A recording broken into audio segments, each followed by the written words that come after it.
अस्सलाम वालेकुम स्टूडेंट्स।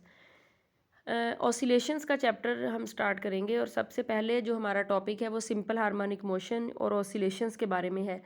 तो इसको पढ़ने से पहले हम कुछ टाइप्स की मोशन के बारे में डिस्कस करेंगे कि किस तरह की मोशन को ऑसिलेशंस कहते हैं, और फिर हम सिंपल हार्मोनिक मोशन के बारे में पढ़ेंगे। ठीक है, तो सबसे पहले डिफरेंट टाइप्स की मोशन में आ जाती है लीनियर मोशन। लीनियर मोशन जो है वो एक स्ट्रेट लाइन मोशन है, जो कि आपने पहले पढ़ी हुई है कि एक स्ट्रेट लाइन में जब बॉडी मूव कर रही होती है तो उसको लीनियर मोशन का नाम दिया जाता है। और उसके बाद जो है वो कर्वी लीनियर मोशन मतलब जो कर्व बनाती हुई होती है, यानी टू डायमेंशनल मोशन, जैसे प्रोजेक्टाइल की मोशन होती है, ये भी आपने पढ़ी हुई है। यानी इस टाइप की जो मोशन होती है, ठीक है, बॉल जो इस तरह से मूव करती है। उसके बाद जो है वो आ जाती है वाइब्रेटरी मोशन। वाइब्रेटरी मोशन में जैसे ये दो फिक्स स्पोर्ट हैं, उनके दरमियान एक स्ट्रिंग है, और स्ट्रिंग को अगर दरमियान में से इस तरह से प्लग करें तो वो इस तरह से मूव करना शुरू कर देती है, अप एंड डाउन। ऐसी मूवमेंट को जो है वो वाइब्रेटरी मोशन कहा जाता है। फिर आ जाती है ऑसिलेटरी मोशन। ऑसिलेटरी मोशन में जैसे पेंडुलम होता है, आप उसको पकड़ के एक मीन पोजीशन से इस तरह ला के छोड़ देते हैं, तो वो इस तरह से ये एक पोजीशन ए हो गई, ये पोजीशन बी होगी, तो ए और बी के दरमियान जो है वो मूव करना शुरू कर दे, जैसे टू एंड फ्रो मूव करना। तो ऐसी मोशन को जो है वो ऑसिलेटरी मोशन कहा जाता है, यानी ऑसिलेशन करना। दो, एक होती है मीन पोजीशन, ये वाली मीन पोजीशन है जिसको ओ कह लें, तो ए बी एक्सट्रीम पोजीशन है, तो इन मीन पोजीशन के इर्द गिर्द मूव करने को हम ऑसिलेटरी मोशन का नाम देते हैं। उसके बाद आ जाती है सर्कुलर मोशन। सर्कुलर मोशन में एक बॉडी, एक सेंटर होता है और एक बॉडी जो है वो उसके गिर्द जो है वो चक्कर लगाती है।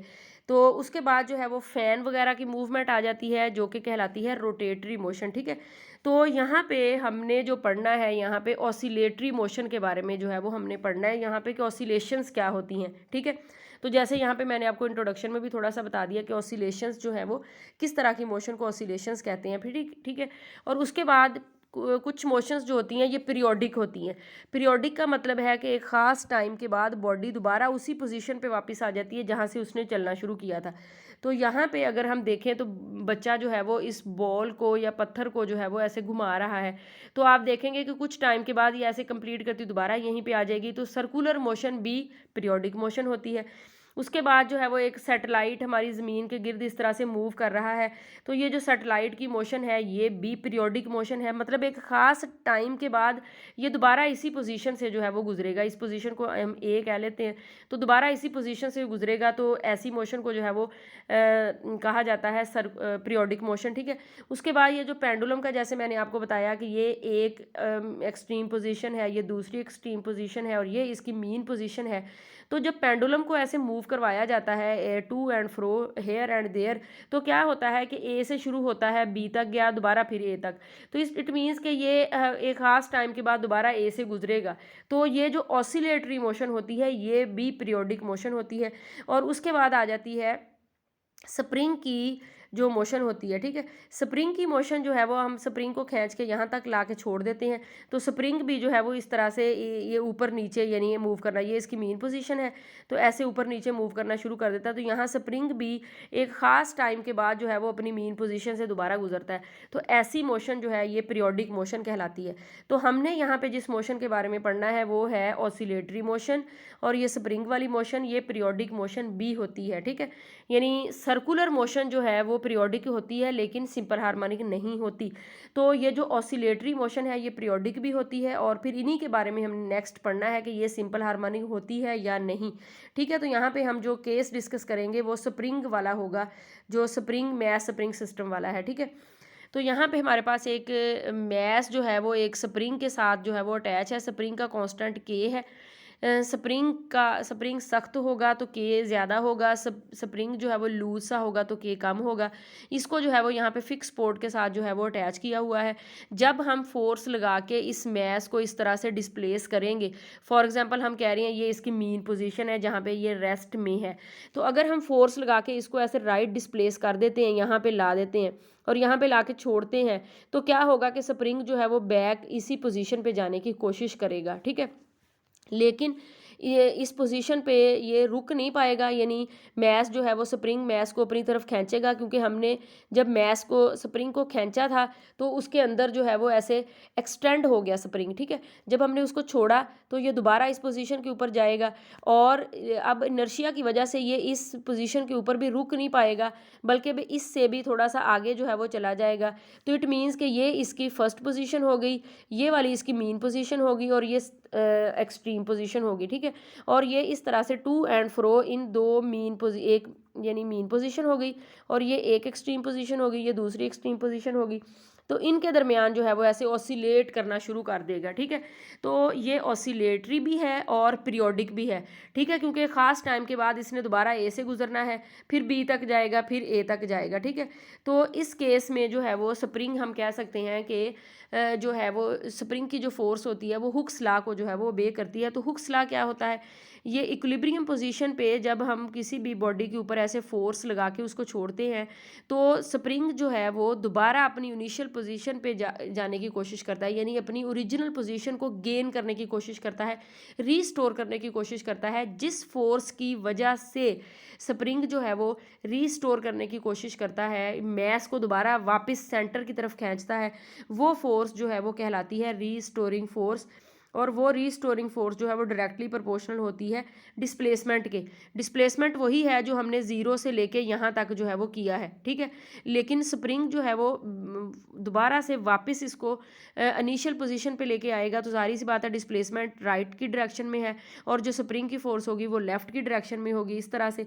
तो यहाँ पे जब जो नेगेटिव का साइन है वो यही बता रहा है कि डिस्प्लेसमेंट के दरमियान और जो रीस्टोरिंग फोर्स है इसके दरमियान ऑपोजिट यानी डायरेक्शन है, ठीक है। तो प्रोपोर्शनैलिटी का साइन हटाएंगे तो के आ जाएगा, के जो है वो स्प्रिंग का कांस्टेंट है। तो इसको कहते हैं हुक्स लॉ। हुक्स लॉ क्या होता है, restoring force directly proportional to the displacement, ठीक है। तो जो भी ऑसिलेटरी मोशन हुक्स लॉ को ओबे करती है, यानी जो रीस्टोरिंग फोर्स है टूवर्ड द सेंटर जो है वो एक्ट करती है, हमेशा बॉडी को रीस्टोर करने की कोशिश करती है और उसकी ओरिजिनल पोजीशन पे। तो ऐसी जो है वो मोशन क्या कहलाती है, सिंपल हार्मोनिक मोशन जो है वो कहलाती है, ठीक है। तो इसको हम मज़ीद थोड़ा सा डिस्कस करते हैं। यहाँ पे भी ये वाली जो है वो इसकी मीन पोजीशन है, मीन पोजीशन कह लें या इक्विलिब्रियम पोजीशन कह लें। और इक्विलिब्रियम पोजीशन से इस तरफ जो फासला है वो ए है, और इक्विलिब्रियम पोजीशन से इस तरफ जो फासला है वो माइनस ए है। जब हम फोर्स लगा के इस डायरेक्शन में जब हम फोर्स लगाएंगे तो मैस को यहाँ पे ला के छोड़ेंगे, तो रीस्टोरिंग फोर्स, ये देखें फोर्स का डायरेक्शन का जो फोर्स का जो वेक्टर है वो अंदर की तरफ है, ठीक है। डिस्प्लेसमेंट इस डायरेक्शन में है, लेकिन जो रीस्टोरिंग फोर्स है जो स्प्रिंग लगा रहा है मैस के ऊपर ताकि मैस दोबारा अपनी इस पोजीशन के ऊपर आ जाए, ठीक है, वो जो है वो इस तरह से अंदर की तरफ है। वो यानी कि अब होता होता मैस जो है वो क्या होगा, इस पोजीशन पे आएगा, यहाँ पे रीस्टोरिंग फोर्स ज़ीरो हो जाएगी, लेकिन इनर्शिया की वजह से रुक नहीं पाएगा, दोबारा वापस जाएगा, इस पोजीशन पे आ जाएगा, यानी सेकंड एक्सट्रीम पोजीशन पे। और इस तरह से ये इन दो एक्सट्रीम पोजीशंस के दरमियान जो है वो मूव करना शुरू कर देगा, ठीक है। अब सारी फिगर्स में आपने ये गौर करना है कि जो रीस्टोरिंग फोर्स है वो सेंटर की तरफ है, हर जगह पे रीस्टोरिंग फोर्स जो है वो सेंटर की तरफ है, और जब बॉडी सेंटर से गुजरती है तो तब रीस्टोरिंग फोर्स जो है वो ज़ीरो है। तो इस रीस्टोरिंग फोर्स का जो एक्सेलरेशन होगा वो भी डायरेक्टली प्रोपोर्शनल होगा माइनस एक्स के, ठीक है। और उसकी जो पोजीशन होगी, उसकी जो डायरेक्शन होगी वो भी सेंटर की तरफ होगी। यहाँ यानी यहाँ पे एफ एस और ए दोनों यानी रीस्टोरिंग फोर्स की डायरेक्शन भी सेंटर की तरफ, और जो ए है यानी एक्सेलरेशन है इसका मैस का जो एक्सेलरेशन है वो भी सेंटर की तरफ है। और यहाँ पे जब रीस्टोरिंग फोर्स ज़ीरो है तो एक्सेलरेशन भी ज़ीरो है। यहाँ पे अगेन एक्सट्रीम पोजीशन पे रीस्टोरिंग फोर्स जो है यानी वो इस डायरेक्शन में है तो एक्सेलरेशन भी अगेन यहाँ पे ज़ीरो है, और यहाँ पे अगेन फिर उसी पोजीशन पे जो है वो आ गया। तो इस तरह से ये वाली जो सिचुएशन है जब भी बॉडी इस तरह से मूव करती है, ऑसिलेटरी भी होती है, पीरियोडिक भी होती है, एक्सेलरेशन टूवर्ड द सेंटर, यानी जो एक्सेलरेशन है वो टूवर्ड द सेंटर, और इस तरह की जो सिचुएशन होती है उसको फिर हम कहते हैं सिंपल हार्मोनिक मोशन, ठीक है। सिंपल हार्मोनिक मोशन की ये करैक्टरिस्टिक है कि उसका जो एक्सेलरेशन होता है वो टूवर्ड द सेंटर होता है, ठीक है। क्योंकि रीस्टोरिंग फोर्स का है तो रीस्टोरिंग फोर्स सेंटर की तरफ अमल करती है, तो बॉडी को रीगेन करने की, रीस्टोर करने की कोशिश करती है कि अपनी ओरिजिनल पोजीशन पे वापस आ जाए, ठीक है। तो अब नेक्स्ट जो है वो हम एनिमेशन में देख लेते हैं कि एक मैस स्प्रिंग सिस्टम जो है वो किस तरह से वर्क करता है। तो ये जो येलो लाइन है ये एक्चुअली इसकी आप ये कह लें कि मीन पोजीशन है। ये वाली जो है वो इसकी एक एक्सट्रीम पोजीशन है और ये वाली जो है वो दूसरी एक्सट्रीम पोजीशन, तो इन दोनों के दरमियान मूव करता है। यहाँ पे भी जो रेड वेक्टर है यानी वो रीस्टोरिंग फोर्स का है और जो ये ब्लू है ये डिस्प्लेसमेंट का है। तो दोनों देखें ऑपोजिटली एक्ट कर रहे हैं, दोनों की जो अलामत है यानी कि ये देखें एरो का निशान है, दोनों को ऑपोजिट है एक दूसरे के। तो इसीलिए एफ एस या restoring force directly proportional to minus X, और जो इसका एक्सेलरेशन होगा वो भी डिस्प्लेसमेंट के ऑपोजिटली एक्ट करेगा। यानी जो जिस साइड पे या जिस डायरेक्शन में डिस्प्लेसमेंट होगा उसके ऑपोजिटली जो है वो एक्सेलरेशन जो है वो होगा। और ये एक मेन करैक्टरिस्टिक है सिंपल हार्मोनिक मोशन की, ठीक है। तो ये वाला जो मैस स्प्रिंग सिस्टम है ये अब ऑसिलेट भी कर रहा है, पीरियोडिक मोशन भी है। पीरियोडिक इस तरह से है कि ख़ास टाइम के बाद जो है वो देखिए, अगर मैं इस पे यहाँ पे निशान लगा दूँ तो ये एक ख़ास टाइम के बाद यहाँ से जो है वो गुजरेगा, ठीक है। और ये वाला जो टाइम होगा यानी जितने टाइम के बाद ये दोबारा यहाँ पे आएगा वो इसका टाइम पीरियड जो है वो कहलाएगा, ठीक है। और ये मीन पोजीशन से, यानी ये मीन पोजीशन है, मीन पोजीशन से यहाँ तक का जो फासला होता है ये कहलाता है एम्पलीट्यूड। यानी बॉडी मीन पोजीशन से कितना जो है वो एक्सट्रीम पोजीशन तक जाती है ये एम्पलीट्यूड कहलाता है। ये वाली मीन पोजीशन है, ये वाला जो है वो ये वाला डिस्टेंस जो है वो एम्पलीट्यूड कहलाता है, यानी मैक्सिमम डिस्प्लेसमेंट, ठीक है। तो इस तरह से ये वाला जो बॉडी है ये सिंपल हार्मोनिकली मूव कर रही है। तो सिंपल हार्मोनिक मोशन एक ऑसिलेटरी मोशन भी है और एक पीरियोडिक मोशन भी है। हर ऑसिलेटरी मोशन जो है वो सिंपल हार्मोनिक नहीं होती, लेकिन सिंपल हार्मोनिक मोशन जो है वो ऑसिलेटरी मोशन होती है, ठीक है।